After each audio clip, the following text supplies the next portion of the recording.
Bonsoir, bienvenue sur la voix de Morgane. Alors, vous devez avoir des cheveux sur le micro, j'enlève ça. Ça sera plus agréable, je pense. J'espère que ça n'a pas trop frotté le micro. Je vais reprendre tout de suite la lecture des 4 filles du Docteur Marsh. J'espère que vous allez bien. Je vous remercie beaucoup pour votre écoute. Je vous dis à tout à l'heure, après cette lecture. Voilà, merci encore. Chapitre 6. Visite. Viens Joe, c'est l'heure. De quoi ? Tu ne vas pas me dire que tu as oublié ta promesse de m'accompagner pour une demi-douzaine de visites aujourd'hui ? J'ai fait des tas de choses irréfléchies et stupides dans ma vie, mais je ne crois pas avoir été assez folle pour dire que je ferai 6 visites en une journée alors qu'une seule me contrarie pour la semaine. Mais si, on a fait un marché. Je devais finir le pastel de Beth pour toi et tu devais m'accompagner comme il se doit pour rendre leur visite à nos voisins. S'il faisait beau, c'était dans le contrat et je respecterais à la lettre le contrat, Shylock. Il y a tout un tas de nuages à l'est et il ne fait pas beau et je n'y vais pas. Là, tu te dérobes. C'est une belle journée, pas de pluie prévue et tu t'enorgueillis de tenir tes promesses. Alors sois-en digne. Viens faire ton devoir et tu auras la paix pour 6 mois. Pour l'heure, Joe était totalement absorbée par la fabrication d'une robe, car elle était la tailleuse en chef de la famille et se trouvait très méritante de manier l'aiguille aussi bien que la plume. Il était particulièrement provoquant d'être interrompu au premier essayage et sommé d'abandonner pour aller faire des visites dans ses plus beaux atours par une chaude journée de juillet. Elle détestait les visites formelles et n'en faisait jamais aucune si Amy ne l'y acculait pas avec un marché, un pot de vin ou une promesse. Dans ce cas, il n'y avait nul échappatoire. Et après avoir fait claquer ses ciseaux en un geste de rébellion, tout en protestant qu'elle sentait le tonnerre, elle céda, mit son ouvrage de côté et, attrapant son chapeau et ses gants d'un air résigné, annonça à Amy que la victime était prête. « Joe March, tu es assez perverse pour provoquer un saint. Tu n'as pas l'intention de faire des visites dans cet état, j'espère, » s'écria Amy en l'examinant, stupéfaite. Pourquoi pas ? Je suis impeccable, détendue et à l'aise. Exactement ce qu'il faut pour marcher dans la poussière par une chaude journée. Si les gens se soucient davantage de mes vêtements que de moi, je n'ai pas envie de les voir. Tu peux t'habiller pour 2 et être aussi élégante que tu le désires. Ça te va bien de te faire belle, pas moi, et les falbalas ne font que m'agacer. Oh mon Dieu, soupira Amy, voilà qu'elle est d'humeur contrariante et elle va réussir à me distraire avant que j'arrive à la faire se préparer correctement. Bien sûr, je n'ai aucun plaisir à y aller aujourd'hui, mais nous avons une dette envers nos connaissances et personne ne va la payer en dehors de toi et moi. Je ferais n'importe quoi pour toi, Joe, si seulement tu t'habillais joliment et venais m'aider à rendre ces politesses.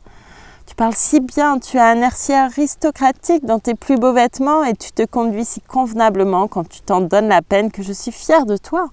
J'ai peur d'y aller seule. Viens et prends soin de moi. Quelle petite chatte rusée tu es pour flatter et cajoler ta grande sœur colérique ainsi. Quelle drôle d'idée que je sois aristocratique et bien élevée et que tu aies peur d'aller seule quelque part. Je me demande ce qui est le plus absurde des deux. Bon, je vais venir s'il le faut et faire de mon mieux. Tu seras le commandant des opérations et je t'obéirai aveuglément. Ça te va, dit Joe, passant soudain de l'entêtement à la soumission d'un agneau. Tu es un parfait petit ange. Maintenant, enfile tes plus beaux vêtements et je te dirai comment te comporter à chaque endroit pour faire bonne impression. J'ai envie qu'on t'aime bien et ce serait le cas si seulement tu essayais d'être un peu plus agréable. Arrange tes cheveux, qu'ils soient jolis et mets la rose sur ton bonnet. C'est saillant et tu as l'air trop sérieuse dans ta tenue unie. Prends tes gants légers en chevreau et le mouchoir brodé. On va s'arrêter chez Meg et lui emprunter son ombrelle blanche, comme ça tu pourras avoir la mienne, la gris-perle. Tout en s'habillant, Amy donna des ordres et Joe y obéit. Non sans émettre de protestation, cependant, car elle soupira en enfilant dans un bruissement d'étoffe sa nouvelle robe en organdie, fronça les sourcils d'un air sombre en attachant son bonnet d'un œil irréprochable, se débattit violemment avec les épingles en ajustant son col, grimaça fortement en dépliant son mouchoir dont les broderies irritaient son nez autant que la mission du jour sa sensibilité, et Et lorsqu'elle eut comprimé ses mains dans des gants serrés comportant 2 boutons et un pompon, la dernière touche d'élégance, elle se tourna vers Amy avec une expression imbécile et dit humblement « Je suis absolument pitoyable. Mais si tu considères que je suis présentable, je mourrai heureuse. Tu es grandement satisfaisante. Tourne lentement sur toi-même et laisse-moi te regarder attentivement. » Joe tournoya et Amy modifia un détail ici et là, puis recula, la tête penchée, et fit observer de bonne grâce. « Oui, ça va aller. Ta tête est exactement comme je la voulais. Ce bonnet blanc avec la rose est absolument ravissant. Rejette les épaules en arrière et laisse aller tes mains, peu importe si les gants te serrent. Il y a une chose qui te va bien, Joe, c'est de porter un châle. Moi, je ne peux pas, mais tu es très plaisante à regarder et je suis ravie que Tante Marge t'ait donné celui-ci, il est si joli. Il est simple mais charmant et ses plis sur le bras sont vraiment artistiques. Les coins de ma cape sont bien au milieu. J'ai relevé ma robe bien régulièrement. J'aime bien montrer mes bottines parce que j'ai de jolis pieds, si mon nez ne l'est pas. Tu es une chose de beauté et une joie éternelle, dit Joe, en regardant à travers ses doigts la plume bleue sur les cheveux blonds d'un air connaisseur. Est-ce que je dois traîner ma plus belle robe dans la poussière ou la relever, s'il vous plaît, madame ? Relève-la quand tu marches, mais lâche-la dans la maison. Le style qui balaye le sol te convient mieux et tu dois apprendre à faire traîner tes jupes avec grâce. Un des poignets est à moitié boutonné, boutonne-le immédiatement. Tu n'auras jamais l'air vraiment habillé si tu ne fais pas attention aux petits détails, ce sont eux qui rendent l'ensemble plaisant. Joe soupira et réussit à faire sauter les boutons de son gant en arrangeant son poignet. Mais elles furent finalement toutes de prêtes et elles se mirent en route, aussi jolies que des gravures, dit Anna, penchée à la fenêtre de l'étage pour les observer. « Bon, Joe, ma chérie, les Chester sont des gens très élégants. Donc je veux que tu te tiennes le mieux possible. Ne fais pas de remarques sèches ou de choses bizarres, d'accord ? Sois calme, immaculée et silencieuse. C'est sans danger et c'est ce qu'on attend d'une dame. Et tu peux facilement y arriver pendant un quart d'heure, dit Amy alors qu'elles atteignaient la première halte après avoir emprunté l'ombrelle blanche et s'être soumises à l'inspection de Meg, un bébé sur chaque bras. Voyons, calme, immaculée et silencieuse. Oui, je pense que je peux te le promettre. J'ai joué le rôle d'une jeune fille très comme il faut sur scène, je vais essayer ça. J'ai de grandes capacités comme tu vas le constater. Alors, aie l'esprit tranquille, mon enfant. Amy sembla soulagée, mais la vilaine Jo la prit au mot, car durant la première visite, elle resta assise, chacun de ses membres posé avec grâce, chaque pli correctement drapé, aussi calme que la mer en été, aussi immaculée qu'un banc de neige et silencieuse qu'un sphinx. En vain, Madame Chester fit des allusions à son charmant roman et les demoiselles Chester abordèrent le sujet des fêtes, des pique-niques, de l'opéra et de la mode. À toutes et à tous, elle répondit d'un sourire, d'une courbette et d'un modeste « oui » ou « non » glacial. En vain, Amy lui fit comprendre d'un geste de parler, essaya de la faire sortir de sa coquille et lui administra des coups de pied à la dérobée. Jo resta assise là, comme mollement inconsciente de tout, avec un maintien pareil au visage de Maud, d'une régularité glaciale, d'une nullité splendide. Je sais pas. Quelle créature hautaine et inintéressante est l'aînée des demoiselles March, fut la remarque malencontreusement audible de l'une des dames au moment où la porte se refermait sur leurs invités. Jo rit sans bruit tout le long du couloir, mais Amy avait l'air dégoûtée de l'échec de ses consignes et naturellement tint Jo pour responsable. « Comment as-tu pu si mal me comprendre ? Tout ce que je voulais dire, c'était que tu te tiennes convenablement, digne et posée, et tu es restée parfaitement de bois et de marbre. Essaie d'être sociable chez les lampes. Bavarde comme les autres filles et intéresse-toi aux robes, aux amourettes et à toutes les absurdités abordées. Elles appartiennent à la haute société. Il est précieux pour nous de les connaître et pour rien au monde je ne voudrais manquer de faire bonne impression. Je serai agréable, je cancanerai, je glousserai, je serai horrifiée ou enchantée de toutes les bagatelles que tu voudras. Ça me plaît assez et cette fois-ci, je vais jouer le rôle de ce qu'on appelle une fille charmante. Je peux le faire parce que j'ai Maud Chester comme modèle et je vais improviser à partir de son exemple. Tu vas voir si les limbes ne vont pas dire « Quelle gentille créature pleine d'entrain est cette Jo March !» Amy était anxieuse, non sans raison, car lorsque Jo se mettait à agir bizarrement, il était impossible de savoir où elle s'arrêterait. Il fallait voir la figure d'Amy quand elle vit sa sœur parcourir le salon suivant et embrasser toutes les jeunes filles avec effusion, gratifier les jeunes gens d'un grand sourire et se mêler à la conversation avec un esprit qui stupéfia l'observatrice. Madame Lamb s'empara d'Amy, qu'elle adorait, et celle-ci fut forcée d'écouter un long compte-rendu de la dernière attaque de Lucrezia, tandis que 3 charmants jeunes hommes leur tournaient autour, à l'affût d'une interruption au cours de laquelle ils pourraient se précipiter pour la sauver. De l'endroit où elle se trouvait, elle était impuissante à surveiller Joe, qui semblait parti pour faire des siennes et parlait avec autant de volubilité que la vieille dame. Un amas de têtes l'entourait et Amy tendait l'oreille pour entendre ce qui se passait, car des bribes de phrases l'emplissaient d'inquiétude, des yeux ronds et des mains levées la rongeaient de curiosité et de fréquents éclats de rire lui donnaient follement envie de partager leur amusement. On peut imaginer sa souffrance en surprenant des fragments de conversation tels que ceux-ci. « Elle monte merveilleusement bien. Qui le lui a appris ? Personne, elle avait l'habitude de s'exercer à monter, manier les rênes et se tenir droite sur une vieille selle dans un arbre. Maintenant, elle monte n'importe quoi car elle ne connaît pas la peur et le garçon d'écurie lui laisse des chevaux pour un bon prix parce qu'elle les entraîne si bien à portée des dames. Elle a une telle passion pour cela que je lui dis souvent que si elle échouait dans tous les autres domaines, elle ferait une jolie dresseuse de chevaux et pourrait en vivre. » Devant cet affreux discours, Amy eut du mal à se contenir, car il donnait l'impression qu'elle était dévergondée, ce pourquoi elle avait une particulière aversion.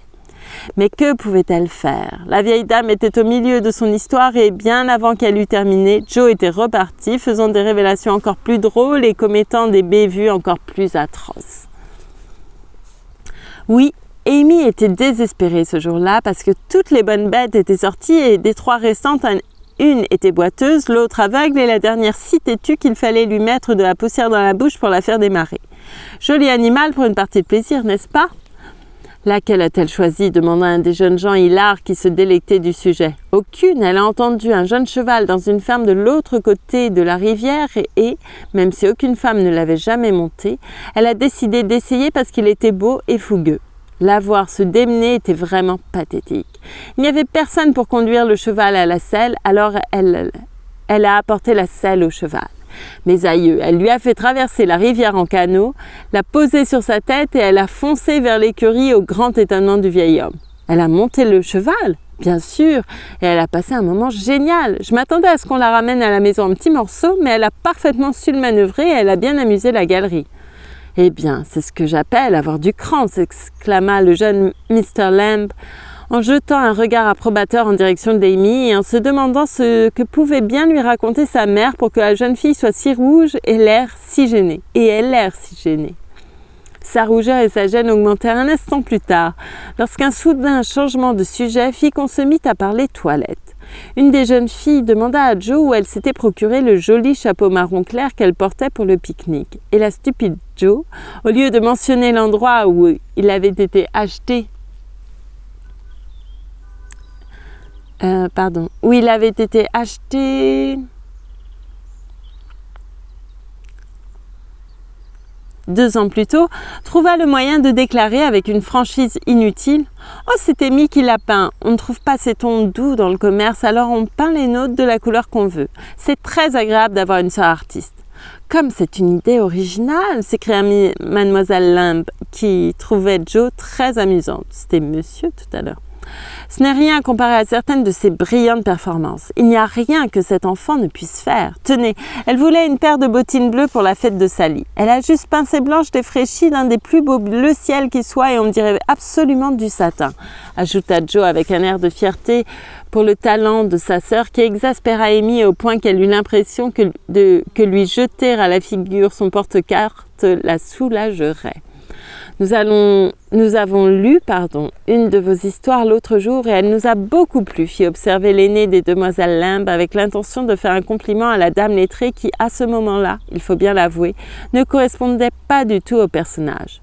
Toute mention de son œuvre avait toujours un effet désastreux sur Joe, qui soit se raidissait et prenait un air offensé, soit changeait de sujet avec une remarque brusque comme elle le fit ce jour-là. « Je suis désolée que vous n'ayez rien trouvé de mieux à lire.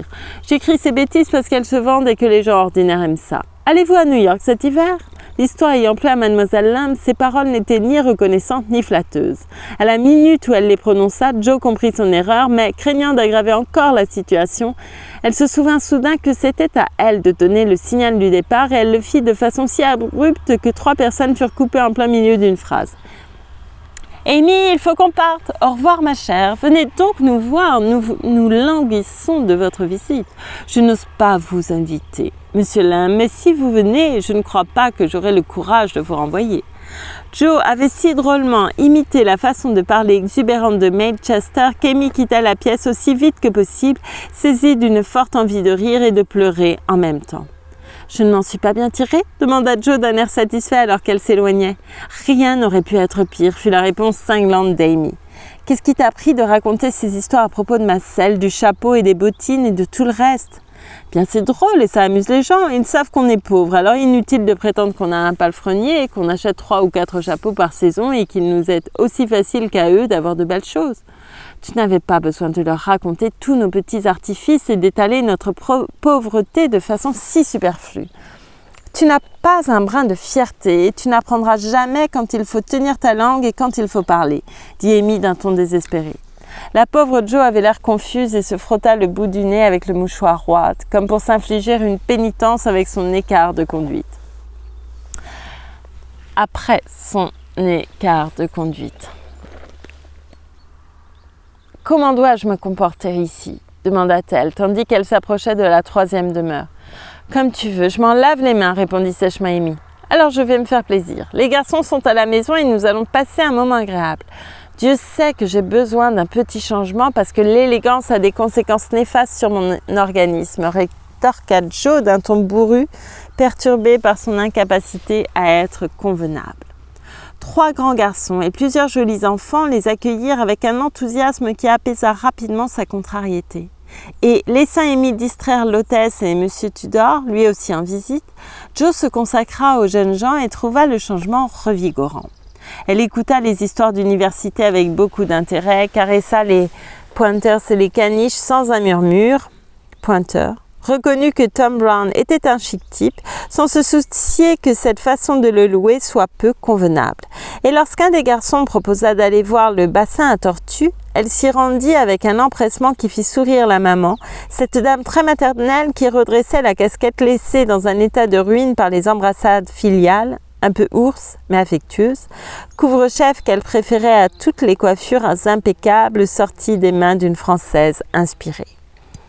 Laissant sa sœur se débrouiller, Amy entreprit de se distraire à sa guise. L'oncle de M. Tudor avait épousé une Anglaise qui était la cousine au 3e degré d'un lord encore vivant, et Amy considérait toute la famille avec un grand respect. Car en dépit de sa naissance et de son éducation américaine, elle éprouvait cette vénération pour les titres qui hantent les meilleurs d'entre nous, cette loyauté secrète à cette foi ancestrale à l'égard des rois qui avaient traîné en plein soleil et mis en effervescence la plus démocratique des nations à l'arrivée d'un royal petit garçon quelques années plus tôt, non sans rapport avec l'amour que le jeune pays porte encore à l'ancien. Pareille à celle d'un grand garçon pour une petite mère impérieuse qui l'aurait soutenue tant qu'elle aurait pu et l'aurait laissé partir avec une réprimande d'adieu quand il se serait rebellé. Mais la satisfaction de discuter avec une lointaine relation de la noblesse britannique n'était pas suffisante pour faire oublier l'heure à Amy. Et lorsque le nombre convenable de minutes fut écoulé, elle s'arracha à contre-cœur à ce petit monde aristocratique et partit à la recherche de Joe, en espérant ardemment qu'elle ne retrouverait pas son incorrigible sœur dans une situation qui apporterait la disgrâce sur le nom des March. Ça aurait pu être pire, mais Amy trouva suffisamment déplorable de découvrir Joe assise dans l'herbe entourée d'un attroupement de garçons, un chien aux pattes sales reposant sur le jupon de sa robe d'apparat, en train de raconter une des sottises de Laurie à son public admiratif. Un jeune enfant donnait de petits coups à une tortue à l'aide de l'ombrelle adorée d'Amy, un autre mangeait du pain d'épices au-dessus du plus beau bonnet de Joe et un 3e jouait à la balle avec ses gants. Mais tous s'amusaient. Et lorsque Joe ramassa ses biens en piteux état pour partir, son escorte l'accompagna en la suppliant de revenir. C'était tellement drôle d'entendre raconter les blagues de Laurie. Des garçons géniaux, non? Je me sens plutôt rajeunie et ragaillardie après ça, dit Joe en marchant nonchalamment les mains derrière le dos, en partie par habitude, en partie pour dissimuler l'ombrelle constellée d'éclaboussures. Pourquoi évites-tu toujours Monsieur Tudor? Demanda Amy, se retenant avec sagesse de faire le moindre commentaire sur l'apparence désastreuse de Joe. Je ne l'aime pas. Il prend des airs, snob ses sœurs, embête son père et ne parle pas avec respect de sa mère. Laurie dit qu'il a des mœurs légères et je ne le considère pas comme une connaissance désirable. Alors je le laisse tranquille. Tu devrais au moins le traiter avec courtoisie. Tu lui as fait un signe de tête glacial. Et maintenant tu fais des courbettes et tu souris de la plus polie des façons à Tommy Chamberlain dont le père tient une épicerie. Si tu avais seulement inversé le signe de tête et la révérence, ça aurait été correct, dit Amy d'un ton de reproche. Non, répondit la contrariante Joe. Je n'ai jamais aimé, respecté ou admiré Tudor, même si la nièce du neveu de l'oncle de son grand-père était le cousin au 3e degré d'un lord. Tommy est pauvre, timide, bon et très intelligent.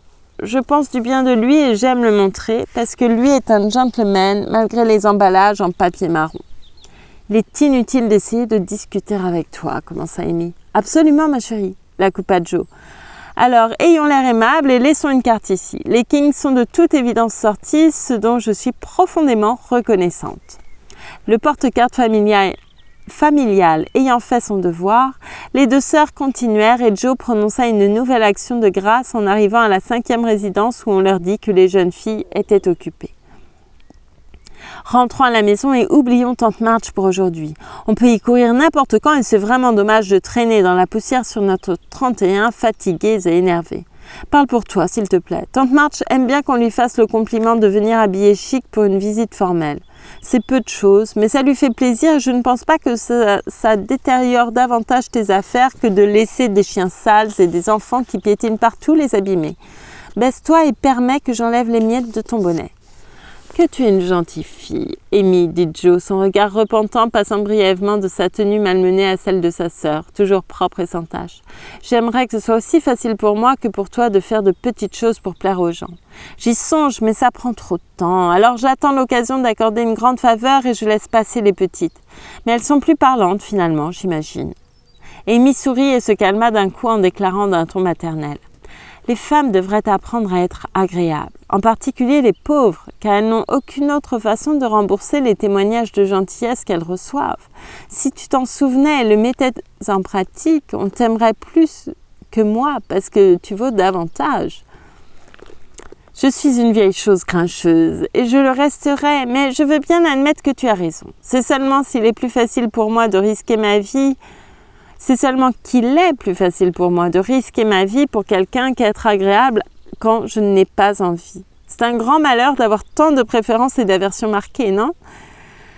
C'en est un plus grand d'être incapable de les cacher. Ça ne me gêne pas de dire que je n'approuve pas davantage que toi Tudor, mais on ne me demande pas de lui dire, ni à toi, il n'y a aucune raison pour que tu sois désagréable parce que lui l'est. Mais je pense que les filles devraient montrer leur désapprobation aux gens. Et comment faire sinon dans notre manière de nous comporter? Prêcher n'amène rien de bon, je le sais à ma plus grande douleur, depuis que je dois gérer Teddy, mais je peux discrètement l'influencer de bien des façons sans prononcer un mot et je dis qu'on devrait faire la même chose avec les autres quand c'est possible. Teddy est un garçon remarquable et il ne peut pas servir d'exemple pour les autres garçons, dit Amy, d'un ton solennellement convaincu qui aurait fait se tordre de rire le garçon remarquable s'il l'avait entendu. Si nous étions des beautés ou des femmes ayant des richesses ou une position dans le monde, on pourrait peut-être faire quelque chose, mais que nous froncions les sourcils devant certains jeunes gens parce que nous les désapprouvons ou que nous sourions devant d'autres parce que nous les approuvons n'aurait pas le moindre effet et l'on nous trouverait seulement bizarres et puritaines. Alors nous devons donner notre aval à des gens que nous détestons uniquement parce que nous ne sommes pas des beautés millionnaires, c'est ça? Quelle belle moralité! Je ne peux pas te contredire. Je sais seulement que c'est aussi ainsi que fonctionne le monde et que... Je ne peux pas te contredire. Je sais seulement que c'est ainsi que fonctionne le monde. Et tout ce que gagnent pour leur peine ceux qui s'y opposent, c'est qu'on se moque d'eux. Je n'aime pas les réformateurs et j'espère que tu n'essaieras jamais d'en être une. Je les aime bien, Et j'en serai une si je peux, car en dépit des moqueries, le monde n'avancerait jamais sans eux. On ne sera jamais d'accord à ce sujet, parce que tu appartiens à la vieille garde et moi à la nouvelle. Tu t'en sortiras mieux que moi, mais j'aurai une vie plus mouvementée. Je crois que j'aimerais bien lancer des critiques et huer. Eh bien, calme-toi pour l'instant et n'embête pas tante March avec tes nouvelles idées. Je vais essayer, mais devant elle, l'envie de laisser exploser un discours particulièrement brutal ou un sentiment révolutionnaire s'empare toujours de moi. C'est mon destin, je n'y peux rien. Elles trouvèrent tante Carol, en compagnie de la vieille dame, toutes deux absorbées par un sujet passionnant. Mais elles l'abandonnèrent lorsque les filles entrèrent avec un regard qui trahissait volontairement qu'elles étaient en train de parler de leur nièce. Joe n'était pas de bonne humeur et son esprit de contradiction revint en force. Mais Amy, qui avait vertueusement accompli son devoir, garda son calme et fit plaisir à tout le monde, étant dans des dispositions des plus angéliques. Les deux tantes aperçurent immédiatement son amabilité et la couvrirent affectueusement de « ma chérie ». Moyennant quoi, elles décrétèrent ensuite catégoriquement « cet enfant s'améliore de jour en jour ». « Tu vas aider pour la vente de charité, ma chérie ?» demanda Madame Carol à Amy, assise près d'elle avec cet air confiant que leurs aînés aiment tant observer chez les jeunes personnes. « Oui, ma tante. Madame Chester m'a demandé si je voulais bien et j'ai proposé de m'occuper d'une table puisque je n'ai que mon temps à offrir. » « Moi non, lança Joe d'un ton décidé. J'ai horreur de cette condescendance et les Chester pensent nous faire une grande faveur en nous permettant d'aider pour leur vente de charité en compagnie de ces gens de très bonne famille.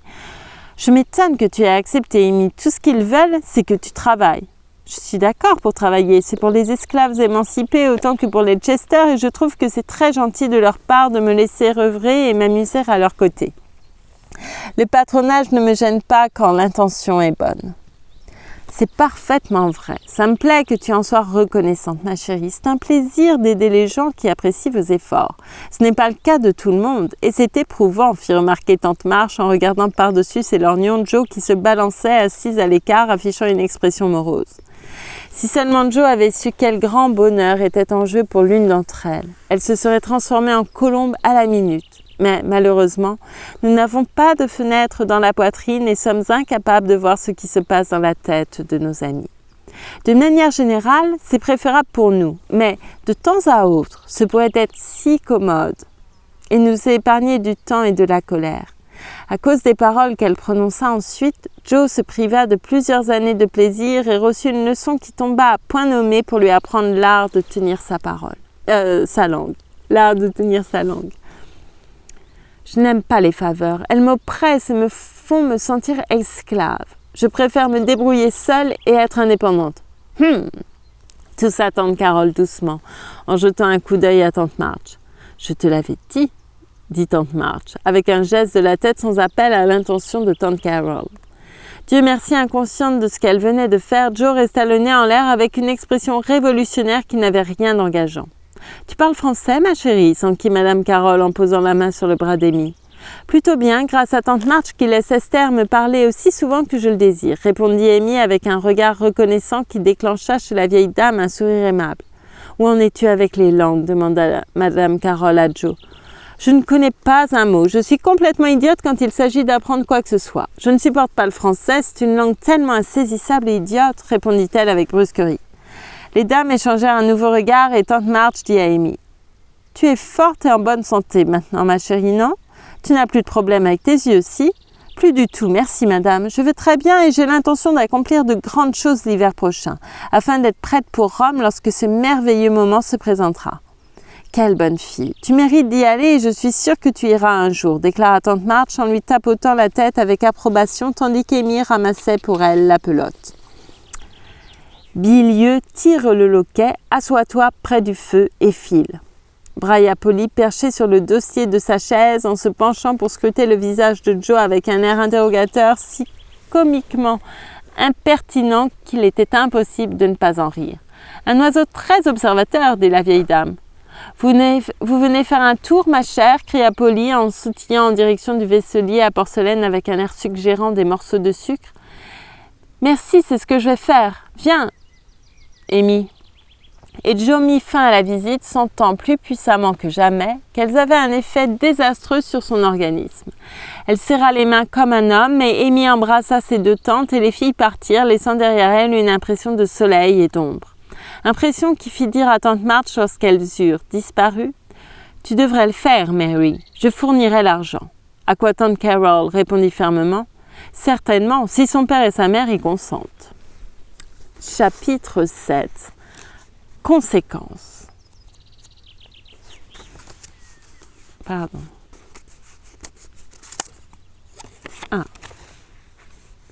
Je continue. Chapitre 7. Conséquences. La vente de charité de Madame Chester était si élégante et sélecte que les jeunes filles du voisinage considéraient comme un grand honneur d'être invitées à s'occuper d'une table et tout le monde s'intéressait beaucoup à la question. On le proposa à Amy, mais pas à Joe, ce qui arrangeait les deux parties, car sa façon de se tenir les poings sur les hanches d'un air décidé à cette période de sa vie lui valurent un grand nombre de revers nécessaires avant qu'elle ne parvienne à se détendre. On évitait soigneusement la créature hautaine et inintéressante, mais c'était un compliment pour le talent et les goûts d'Amy de lui offrir la table de l'art, et elle s'appliqua à s'y préparer et à réaliser des contributions de circonstance et de valeur. Tout se déroula sans encombre jusqu'à la veille de l'ouverture de la vente. C'est à ce moment-là que survint une de ces petites escarmouches qu'il est presque impossible d'éviter lorsque 25 femmes, jeunes et vieilles, chacune ayant ses propres ressentiments, ses préjugés, essaient de travailler ensemble. Ou non, faut espérer. Mais Chester était assez jalouse d'Amy parce qu'on la préférait de beaucoup à elle-même et juste à ce moment-là, plusieurs événements anodins se déroulèrent qui accrurent ce sentiment. Les œuvres à la plume délicate d'Amy éclipsaient totalement les vases peints de May. Voilà pour une épine. Le grand séducteur Tudor avait dansé 4 fois avec Amy lors d'une soirée et une seule fois avec May. C'était l'épine numéro 2.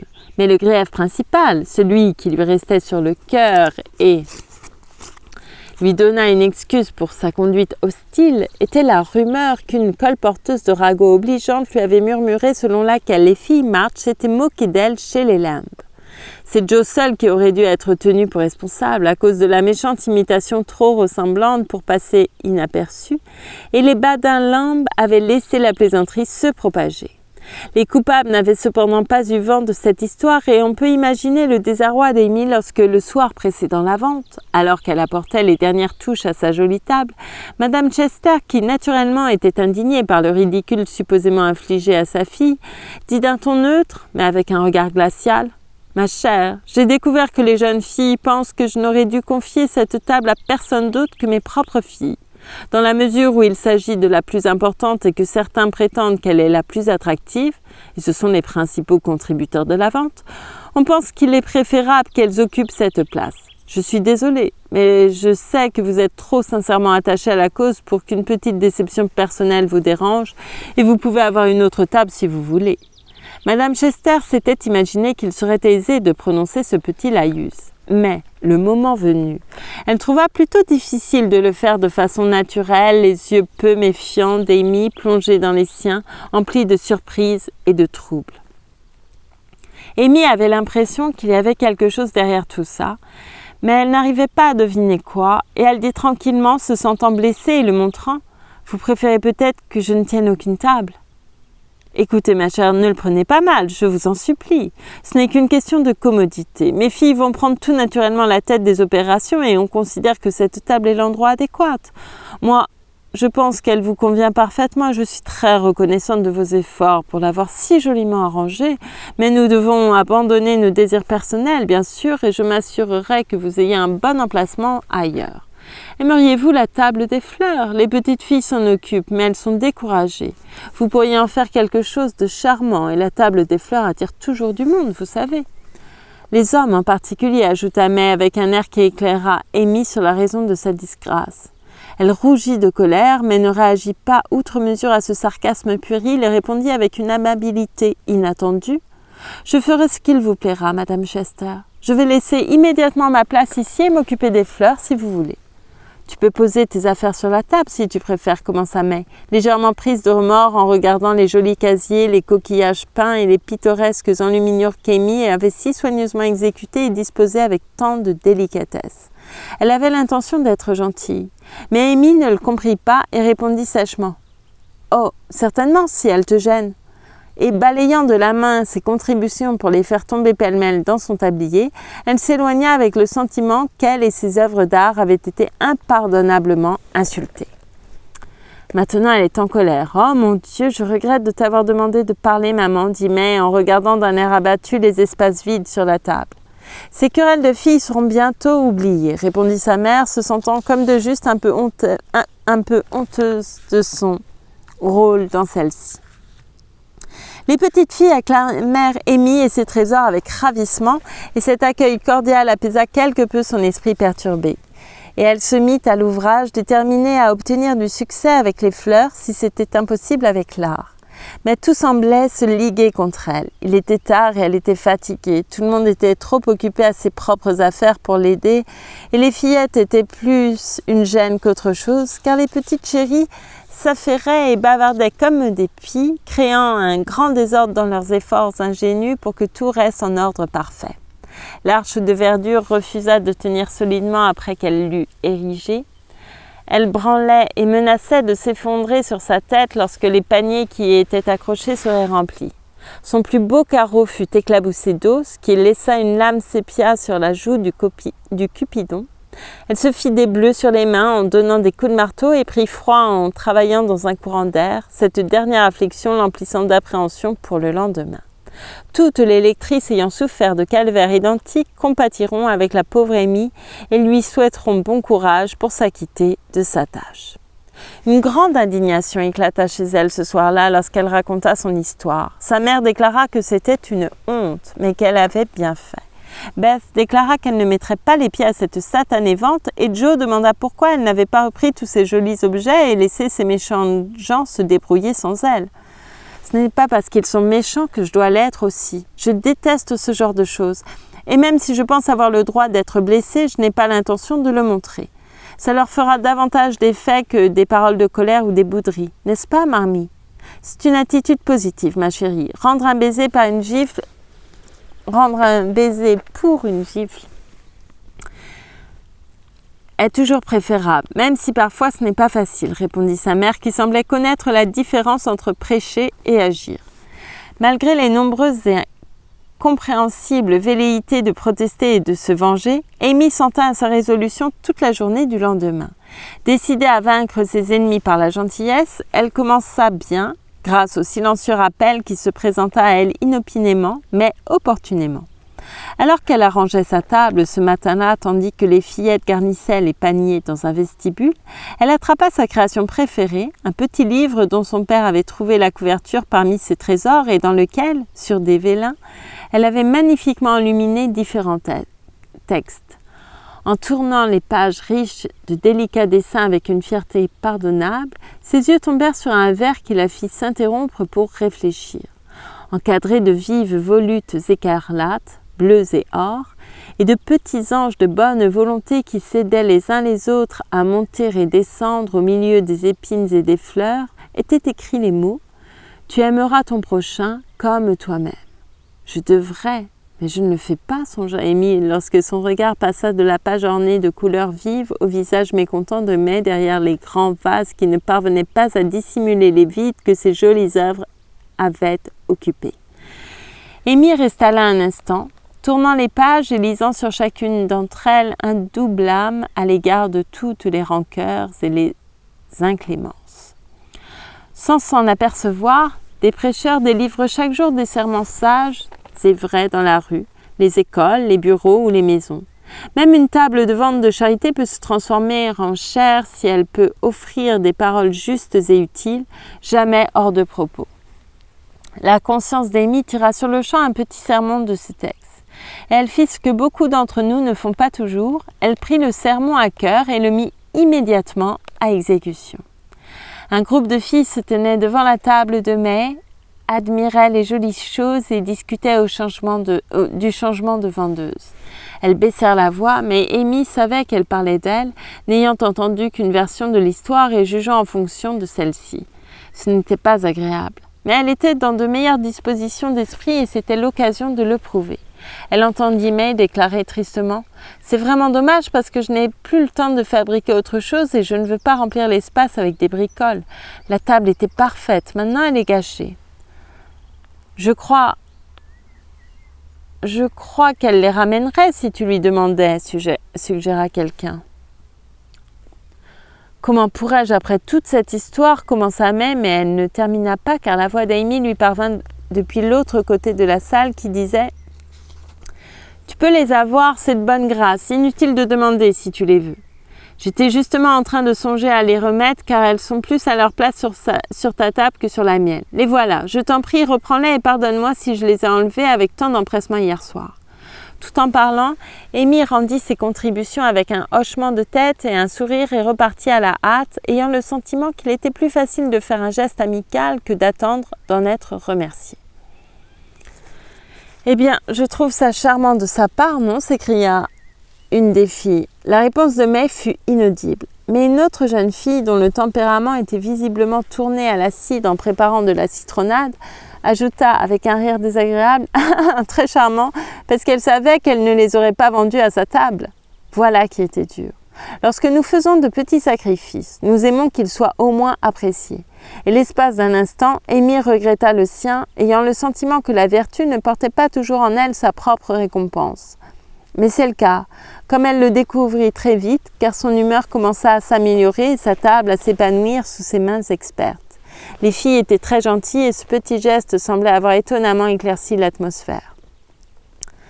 La journée fut très longue et pénible pour Amy, assise la plupart du temps seule derrière sa table, car les fillettes désertèrent rapidement. Peu de gens se souciaient d'acheter des fleurs en été et ces bouquets commencèrent à faner bien avant le soir.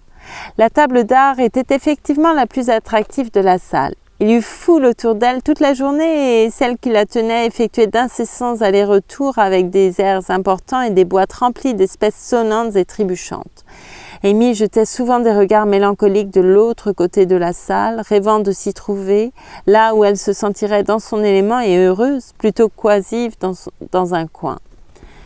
Cette privation peut sembler anodine pour certains d'entre nous, mais pour une gaie et jolie jeune fille, c'était non seulement assommant, mais très éprouvant. Et l'idée que sa famille, Laurie et ses amis la découvrent là, dans la soirée, la transformait en véritable calvaire. Elle ne rentra pas chez elle avant la nuit, si pâle et silencieuse qu'ils surent que la journée avait été pénible, même si elle ne se plaignit pas et ne prit pas la peine de raconter ce qu'elle avait fait. Sa mère lui offrit une cordiale tasse de thé supplémentaire, Bess l'aida à se vêtir et fabriqua une charmante petite couronne pour ses cheveux, tandis que Joe étonna sa famille en s'habillant avec un soin inhabituel et en suggérant d'un ton sinistre que le vent allait bientôt tourner. « Ne fais rien de grossier s'il te plaît, Joe. Je ne veux pas d'histoire, alors laisse tomber et tiens-toi bien, » la supplia Amy en partant de bonne heure, espérant trouver un nouvel apport de fleurs pour rafraîchir sa pauvre petite table.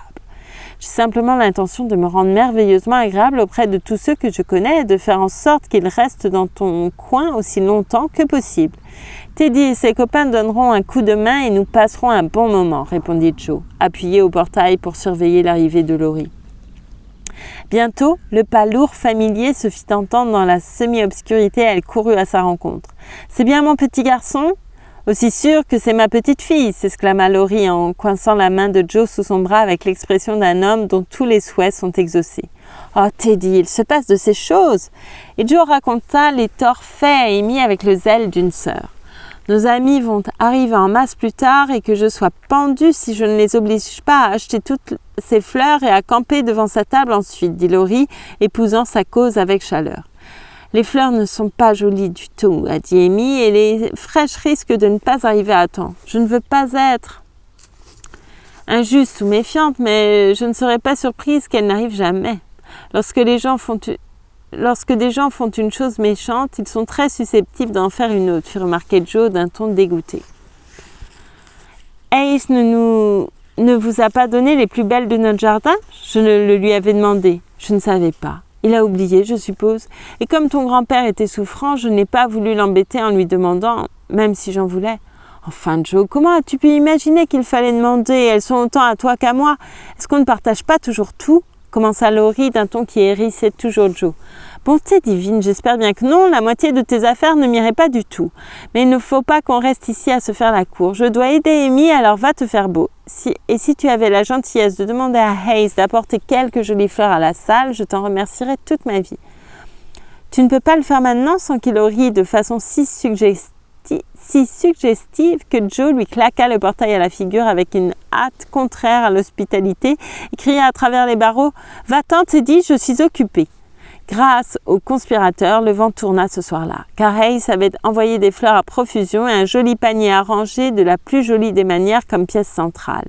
Puis la famille March arriva en masse et Joe se donna du mal dans un but bien précis, car non seulement les gens venaient, mais ils restaient, riaient à ses absurdités, admiraient le bon goût d'Amy et s'amusaient apparemment énormément.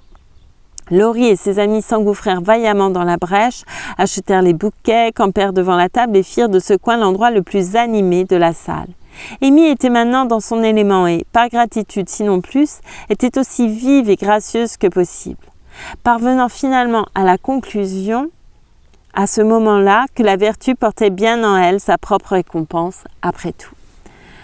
Joe se tint de façon exemplaire et lorsqu'Amy fut, pour son plus grand bonheur, entourée de sa garde d'honneur, Joe circula dans la salle, surprit quelques cancans qui l'éclairèrent quant au changement d'attitude de Chester.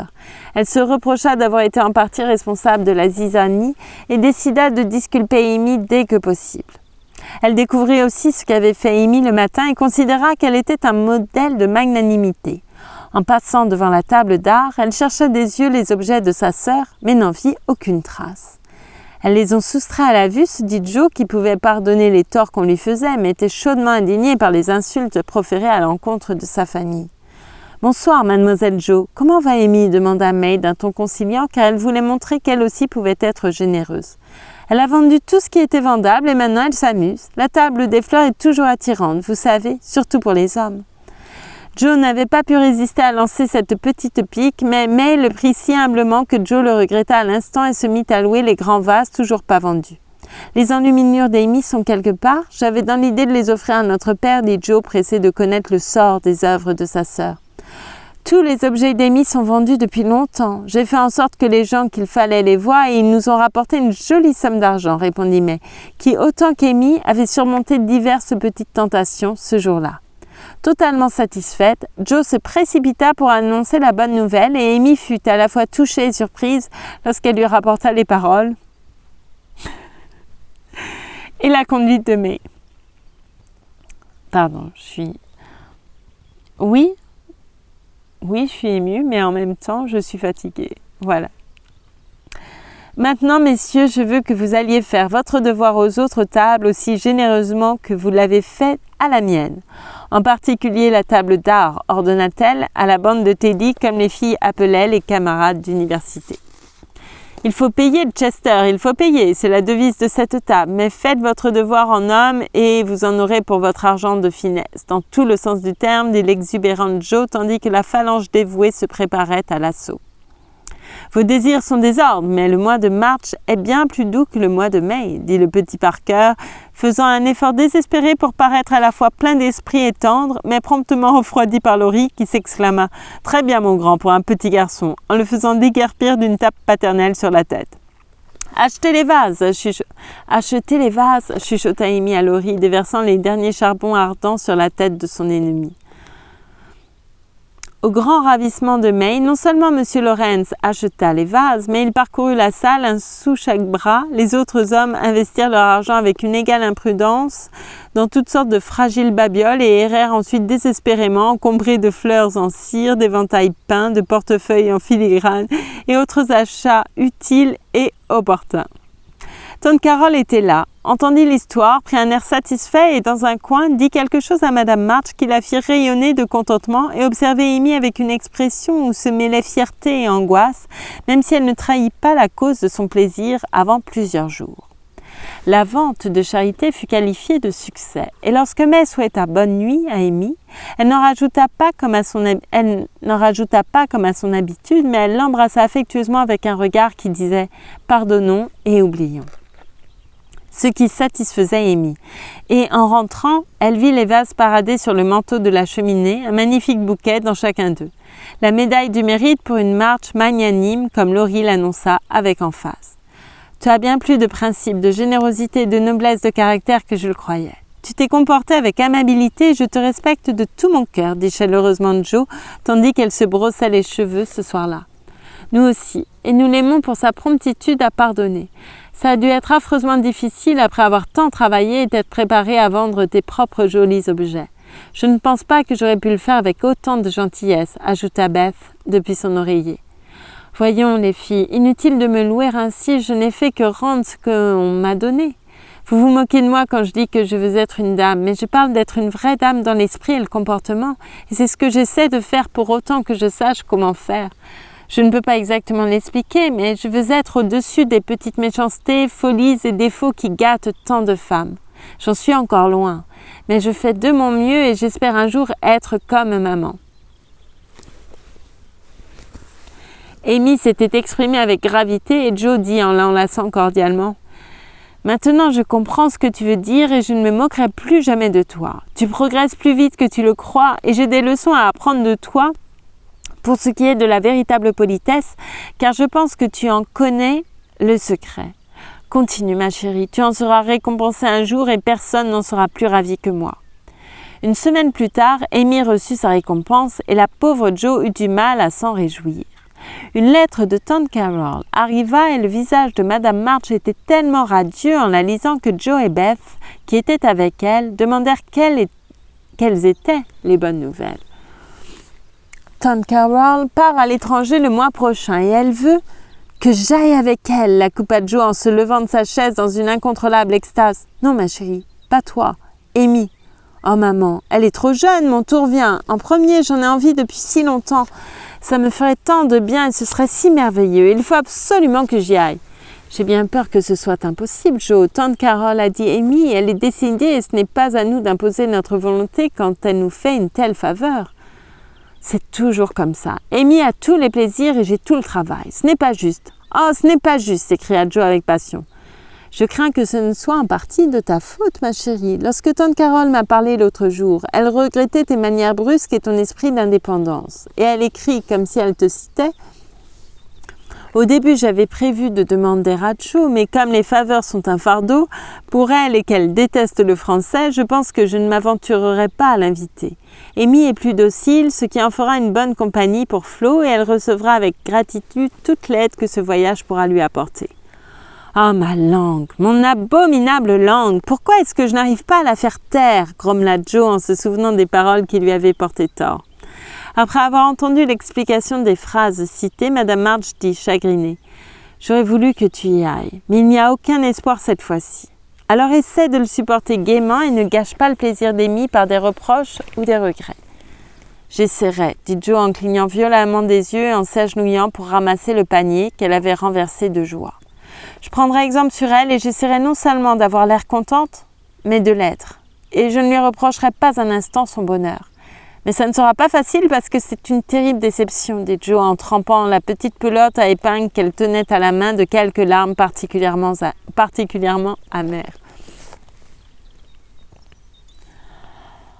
Joe, ma chérie, je suis très égoïste, mais je serais incapable de me passer de toi et je suis contente que tu ne partes pas tout de suite, murmura Beth en l'enlaçant avec le panier et tout le reste, se cramponnant à elle avec un visage reflétant tant d'amour que Joe en fut réconforté en dépit des regrets cuisants qui lui donnaient envie de se donner des gifles et de supplier humblement tante Carol de la faire crouler sous le fardeau de ses faveurs afin de constater avec quelle gratitude elle les supportait.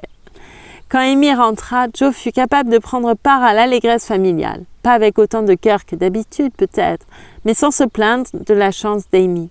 La jeune dame elle-même accueillit la nouvelle comme une source de grande joie qu'elle manifesta avec une sorte d'extase solennelle et elle se mit à trier ses couleurs pour aquarelle et à emballer ses crayons le soir même, laissant les bagatelles telles que les vêtements, l'argent et les passeports à celles qui étaient moins absorbées qu'elle dans des visions artistiques.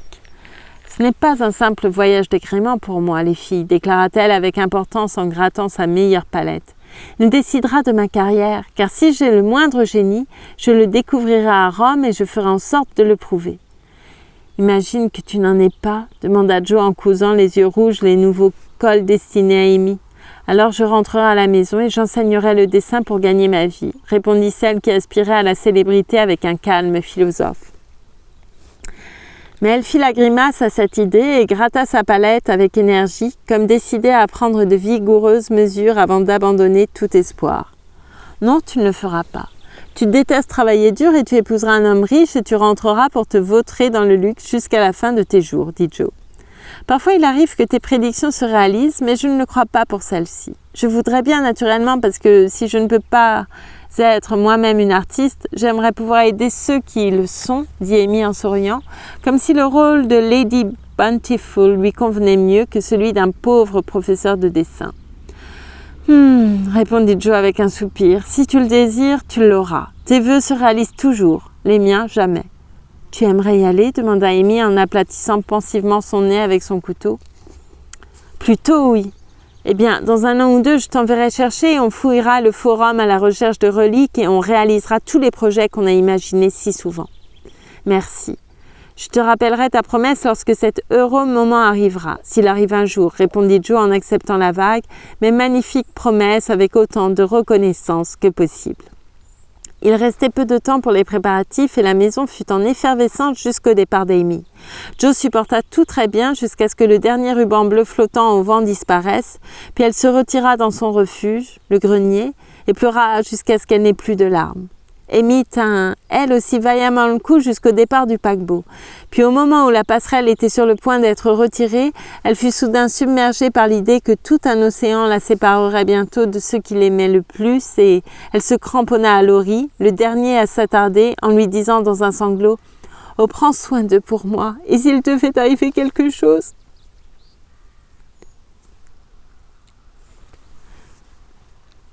« Oui, ma chérie, oui. » Un peu aigu pour Laurie, on va descendre. « Oui, ma chérie, oui. Et si quelque chose arrive, je viendrai te réconforter, » murmura Laurie en rêvassant au temps qui s'écoulerait avant qu'il soit appelé pour tenir sa promesse.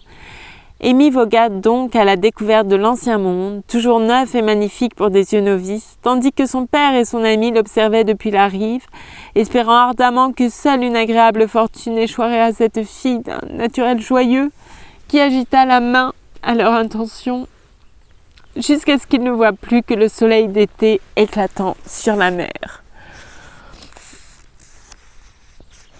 Ah là là, c'est une journée difficile pour moi. Et ça se ressent dans la lecture, je suis désolée, excusez-moi. C'est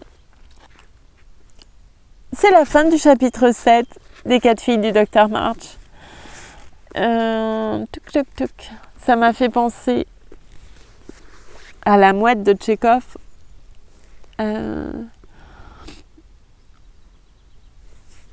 Pardon, est-ce que je l'ai là? Non. Depuis que je suis ici, j'ai dû couper des passages, c'est pas pour moi. Depuis que je suis ici, je marche beaucoup. Je marche et je pense intensément. Je sais maintenant, je comprends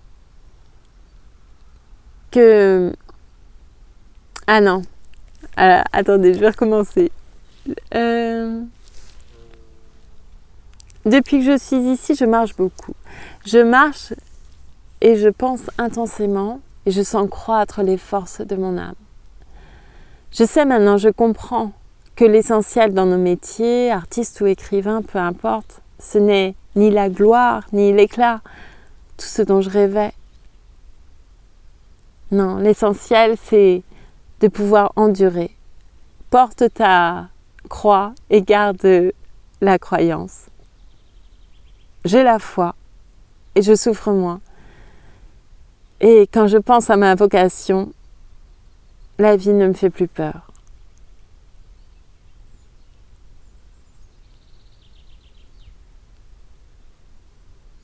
Et je crois que c'est ça. Ça m'a fait... C'est quand Amy parlait de... Enfin, vous aurez compris de toute façon. Voilà, je vous remercie beaucoup.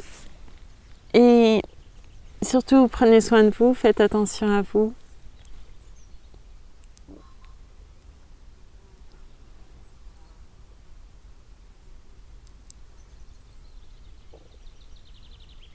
La fraîcheur arrive un peu. Prenez soin de vous, faites attention à vous. Je vous souhaite beaucoup d'amour, l'amour infini et la douceur. À très bientôt.